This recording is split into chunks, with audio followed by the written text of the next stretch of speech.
প্রবাসাইসা মামলা ছাড়া হইলাম হাজতবাসী, প্রবাসাইসা মামলা ছাড়া হইলাম হাজতবাসী।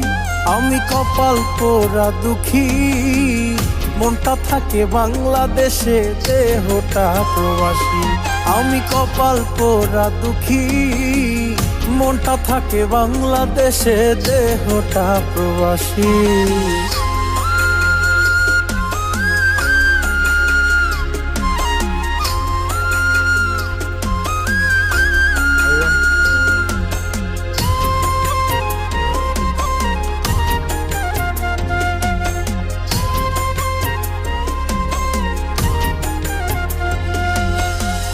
নিজের পাক নিজে করি, টাইম টু টাইম ডিউটি। অসুখ হইলে কাজ করতে হয়, দেয়